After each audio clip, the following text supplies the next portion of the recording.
या सरकारला वाटायले मराठ्यांना जर विरोध केला तर हे मराठी मुंबईला टिकू शकत नाही, यांचं पाणी बंद करणार, यांना लाईट देणार नाही, यांना शौचासाठी सोय करणार नाही, असं ह्या सरकारला वाटायले की मराठ्यांना जितका विरोध केला तितके मराठे हे गावाकडे जातील आणि हे आंदोलन यशस्वी होणार नाही असं सरकारला वाटायले.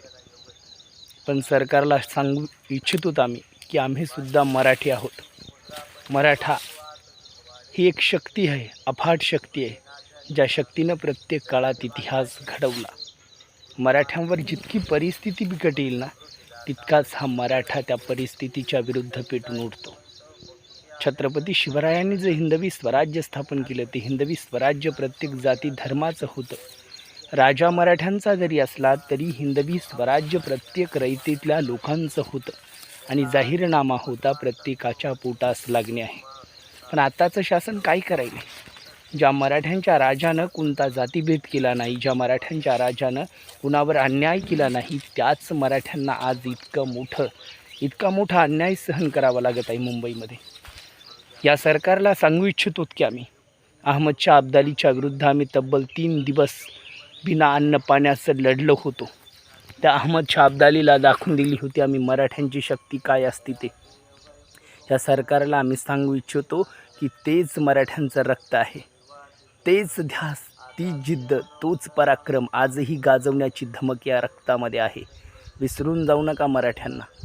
मराठ्यांचा इतिहास वाचा, मग लक्षात येईल तुम्हाला. आम्ही आमच्या आरक्षणासाठी लढायलो होतो, आम्ही काही दंगे करायला गेलेलो नाहीत. आमच्या तिथं वेदना आहेत, त्या वेदना आम्ही मांडायला गेलो. पण तुम्ही ज्या नजरेतून ज्या दृष्टिकोनातून आमच्याकडं पाहिल्या ना, तो दृष्टिकोन पहिल्यांदा बदला. आम्ही आमच्या हक्कासाठी लढायलोत, कारण आमच्या कित्येक पिढ्या आरक्षण नसल्यामुळं आत्तापर्यंत बर्बाद झाल्या. कित्येक लोकांचं भविष्य बर्बाद झालं. गुणवत्ता असतानासुद्धा त्या विद्यार्थ्यांना शिक्षणाची सोय झाली नाही, त्या विद्यार्थ्यांना चांगले कॉलेजेस भेटले नाही, चांगल्या नोकऱ्या भेटल्या नाही. यामुळं आज मराठा समाजामध्ये जी धगधग आहे, जे दारिद्र्य आहे ना, त्याला कारण आरक्षण आहे. आणि आरक्षणाचा लढा आम्ही लढणार आहोत आणि जिंकणार आहोत. मनोज जरांगे पाटलांच्या पाठीमागं आम्ही खंबीरपणानं उभे आहोत. छत्रपती शिवरायांच्या नंतर कित्येक काळाच्या नंतर मराठ्यांना असं निस्वार्थ व्यक्तिमत्व भेटलं, ते मराठी कदापि गमावणार नाहीत. तुम्हाला वाटत असेल उपोषणातून जरांगे पाटलांचा अस्त करू, पण हे मराठी कदापि होऊ देणार नाहीत. मराठ्यांची अफाट शक्ती मनोजदादा जरांगे पाटलांच्या पाठीमागं खंबीरपणानं उभी आहे, हे सरकारनं ध्यानात घ्यावं.